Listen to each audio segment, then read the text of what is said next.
오늘 이 새벽에 하나님께서 우리에게 주시는 하나님 말씀은 레위기 19장 11절에서 18절까지 말씀입니다. 저와 여러분이 한 절씩 나눠서 교독합니다. 너는 도둑질하지 말며 속이지 말며 서로 거짓말을 하지 말며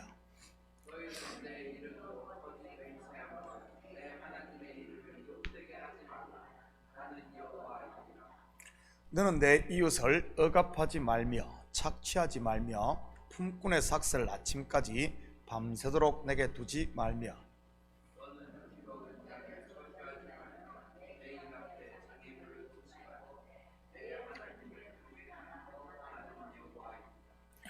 너는 재판할 때 불의를 행하지 말며 가난한 자의 편을 들지 말며 세력 있는 자라고 두둔하지 말고 공의로 사람을 재판할지며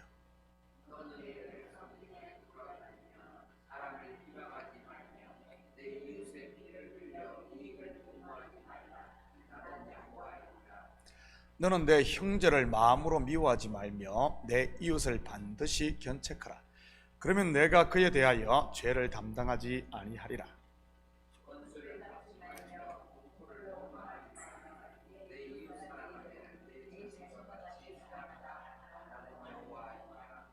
아멘. 좋은 아침입니다. 오늘 본문은 이웃과의 관계에서 거룩하게 사는 성도의 삶을 교훈하고 있습니다. 먼저 누가 이웃입니까? 여러분 옆집에 사는 사람이 이웃입니까? 맞습니다. 그런데 여러분 가운데 옆집에 사는 사람이 누군지 아는 사람이 몇 분이나 됩니까? 저도 제 옆집에 누가 사는지 모릅니다. 물론 얼굴은 알지만 말이지, 거기다가 한 집만 건너가면 아예 얼굴도 모릅니다. 그들이 이웃일까요? 성경에서 말하는 이웃은 그 범위를 훨씬 넘어갑니다. 한마디로 정의한다면 나의 삶의 영역에서 만나는 모든 사람이라고 할 수 있습니다. 직장에서는 직장 동료들, 교회에서는 성도들, 그리고 여러분이 아는 친척이나 친구들까지 다 포함해서 말이지, 크게 보면 하나님 외에 모두 우리 인간관계에서 만나는 사람들이 다 이웃이라고 볼 수 있는 것입니다. 예수님께서 그렇게 정의를 내리셨으니까요. 한 율법사가 예수님께 찾아와 계명 중 어떤 계명이 크냐고 물었을 때 하나님을 사랑하고 내 이웃을 내 몸과 같이 사랑하라고 하셨으니까요. 예수 믿는 성도들이 가장 많이 만나는 이웃은 아마 한 교회 성도들일 것입니다. 우리 교회 성도들만 그런 것이 아니라 다른 교회 성도들도 비쌀 것이고요. 특히 이민사회를 사는 우리에게 말이지. 그래서 오늘은 교회 안, 즉 성도들과의 관계에서 어떻게 하면 거룩하게 살 수 있는지 살펴보도록 하겠습니다. 11절입니다. 너희는 도둑질하지 말며 속이지 말며 서로 거짓말하지 말며. 아마 성도라면 적어도 의도적으로 남의 것을 도둑질하고 속이고 거짓말을 하는 사람은 아마 거의 없을 겁니다. 특히 요즘처럼 모든 것이 풍족한 시대는 말이지. 예전에야 정말 없어서 아니면 남의 것이 탐이 나서 도둑질을 했을지 모르지만 말이지, 요즘은 남이 써둔 것 그저 가지고 가라고 해도 가져가기를 꺼려하지 않습니까? 혹시 돈이면 몰라도 말이지. 그럼에도 우리가 나는 도둑질하지 않았으니 깨끗해, 거짓말하지 않았으니 의롭다라고 말할 수 있을까요? 정말 도둑질하지 않았을까요? 정말 거짓말하지 않았을까요? 요한복음 8장 44절입니다.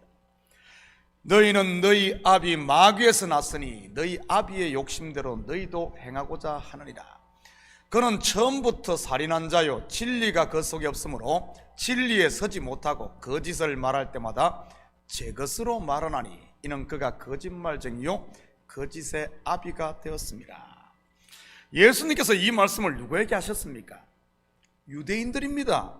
그 중에서도 예수님을 대적했던 바리새인들과 서기관들이지요. 이들이 소위 우리가 생각하는 그런 거짓말을 했을까요? 아닙니다. 그들은 율법조항 613개를 전부 지킨 사람들입니다. 겉으로만 보면 의인이요 거짓의 거자도 입에 올리지 않은 그런 사람들이지요. 그런데도 예수님은 그들이 하는 말을 거짓말로 규정을 해버립니다. 왜죠? 두 가지 이유에서입니다. 첫째는 그들이 거짓의 압이 마귀에서 났기 때문입니다. 다시 말해 그들의 뿌리가 마귀에게 속아 선악과를 따먹은 상태, 곧 율법의 저주 아래에 여전히 있기 때문입니다. 여러분, 소에게 난 자식을 송아지, 개에게서 난 자식을 강아지라고 부릅니다. 마찬가지로 마귀에게서 나면 마귀의 자식으로, 마귀의 자식이 하는 말이 거짓말입니다. 다시 말해 율법 아래 여전히 있으면은, 율법 아래 있으면은 저주 아래 있는 것이요 마귀의 지배 아래 있기 때문에 거기서 나오는 모든 말이 거짓말이다, 이런 말입니다. 마태복음 7장 17절 18절입니다.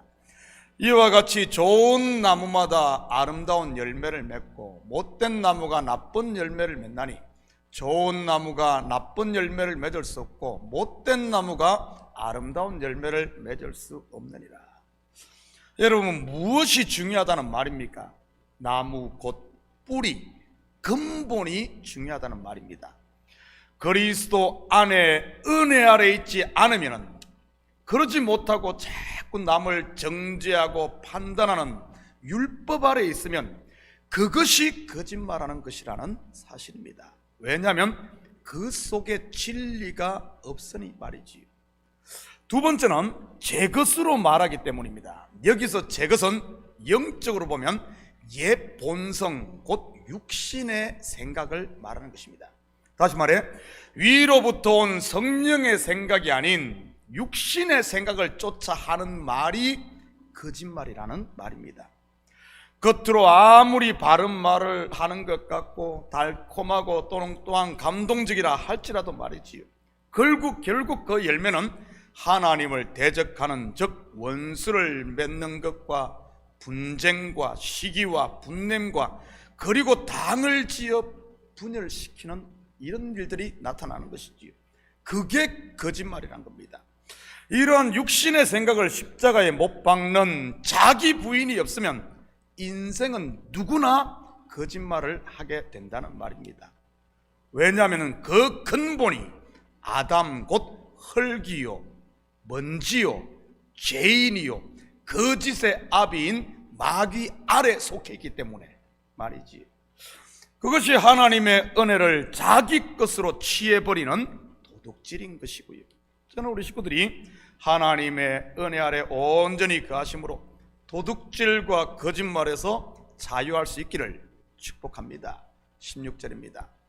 너는 내 백성 중에 돌아다니며 사람을 비방하지 말며 내 이웃의 피를 흘려 이익을 도모하지 말라. 나는 여호와이니라. 어제 새벽에서도 살펴보았듯이 세상을 두루 돌아다니는 존재가 누구입니까? 바로 사탄입니다. 왜 돌아다니죠?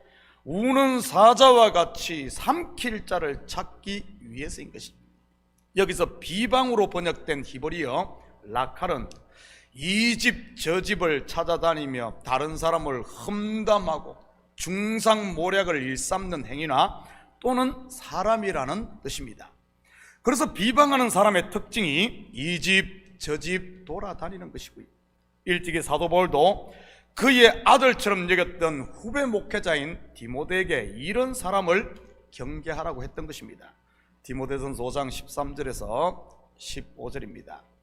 또 그들은 게으름을 익혀 집집으로 돌아다니고 게으를 뿐 아니라 쓸데없는 말을 하며 일을 만들며 마땅히 아니할 말을 하나니 그러므로 젊은이는 시집가서 아이를 낳고 집을 다스리고 대적에게 비방할 기회를 조금도 주지 말기를 원하노라. 이미 사탄에게 돌아간 자들도 있도다. 그렇다면 이들이 왜 이렇게 돌아다니는 것일까요? 마태복음 23장 15절입니다. 화 있을진저 외식하는 서기관들과 바리새인들이여, 너희는 교인 한 사람을 얻기 위하여 바다와 육지를 두루 다니다가 생기면 너희보다 배나 더 지옥 자식이 되게 하는도다. 사탄이 왜 이곳저곳 두루 다닙니까?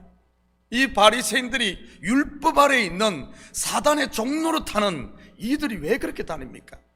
바로 자기 종을 만들어 지옥으로 데려가기 위함인 것입니다. 그의 종들도 마찬가지인 것이고요. 바로 이웃을 희생시켜 자기 배를 채우기 위해서 말이지. 그런데 알고 보면 이런 사람이 멀리 있는 것이 아니라 우리 가까이에, 그리고 내 마음 한 구석에 도사리고 있는 것입니다. 육신의 생각이라는 녀석 말이지요. 그래서 누군가 불평을 하고 원망을 하면 이 녀석이 귀가 솔깃해 기지개를 펴고 나오려고 하는 겁니다. 남의 이야기가 아니에요. 여러분, 제가 지난 설교에서 말씀드렸듯이 내 속에서 이런 것들이 나오려고 할 때는 우리의 발을 착고에 채우고 골방에 들어가야 하는 것입니다. 그렇지 않으면 나도 모르는 사이에 동네 방네 이 집 저 집 돌아다니며 예수 그리스도의 핏값을 주고 산 하나님의 자녀들을 병들게 만드니까요. 그것이 바로 이웃의 피를 흘리는 행위인 것입니다. 저는 우리 식구들이 이곳저곳 돌아다니며 이웃을 병들게 하는 사단의 종이 아니라 골방에 엎드림으로 이웃을 살리고 치유하는 하나님의 종이 되시기를 축복합니다. 17절입니다. 너는 내 형제를 마음으로 미워하지 말며 내 이웃을 반드시 견책하라. 그러면 내가 그에 대하여 죄를 담당하지 아니하리라. 여기서 견책하라고 번역된 히브리어 야카오는 바로 잡아주다, 교정하다는 뜻으로 형제 중 어떤 사람이 범죄를 했거나 시험에 빠졌을 때 현명한 방법으로 바로 잡아주어야 한다는 뜻입니다. 그런데 형제가 죄에 넘어지거나 시험에 들면 어떻게들 하죠? 이때다 싶어 자기의 의를 드러내려고 형제의 허물을 동네방네 떠들고 다니지는 않습니까? 아니면은 인간적인 정에 끌려 시험 든 사람과 같이 동조해 같이 시험에 들어버리고요. 만약 그런다면 어떻게 거룩한 성도라고 할 수 있겠습니까? 특히 인간의 정에 끌려 잘못된 줄을 알면서도 또 두둔하는 것은 그를 위한 것이 아니라 오히려 그의 눈과 귀를 가리는 행위인 것입니다. 그를 지옥으로 떠미는 것과 같은 것이지요. 대부분의 경우 시험 든 사람은 사단이 그의 눈과 귀 그리고 마음의 문을 닫아버리기 때문에 듣지 못하고 깨닫지 못하는 경우가 많습니다. 그렇지만 주변에 있는 사람들은 그렇지 않은 경우가 대부분이거든요. 누가 그를 건질 수 있겠습니까? 바로 가장 가까이에 있는 사람이 건질 수 있는 겁니다. 그런데도 그의 잘못을 두둔한다든지 해버리면 어떻게 되겠습니까? 여러분, 내가 잘못된 길로 갈 때 바른 말을 해주는 친구가 진짜 친구임을 기억하시기 바랍니다. 임신은 서운하고 그럴지 몰라도 그가 진짜 친구예요. 무조건 두둔하고 이렇게 하는 것이 친구 같지만은 절대 친구가 아닙니다. 어리상할까 시시하는 친구도 진짜 친구가 아니고요. 저는 우리 식구들이 서로 돌아보아 사랑과 선행은 격려하고 곁길로 가거나 시험에 들 때는 바른 길로 인도해 주므로 서로에게 없어서는 안 될 이웃이 될 수 있기를 축복합니다. 한 절만 더 봅니다. 18절입니다. 원수를 갚지 말며 동포를 원망하지 말며 내 이웃 사랑하기를 내 자신과 같이 사랑하라. 나는 여호와이니라. 은혜 받은 성도에게 있어서 원수 갚는 것은 누구의 몫이라고 했습니까? 로마서 12장 19절에서 21절입니다. 내 사랑하는 자들아, 너희가 친히 원수를 갚지 말고 하나님의 진노하심에 맡기라. 기록되었으되 원수 갚는 것이 내게 있으니 내가 갚으리라고 주께서 말씀하시니라. 내 원수가 줄이거든 먹이고 목마르거든 마시게 하라. 그리함으로 내가 숯불을 그 머리에 쌓아 놓으리라. 악에게 지지 말고 선으로 악을 이기라. 원수 갚으려는 마음이 속에서 올라옵니까?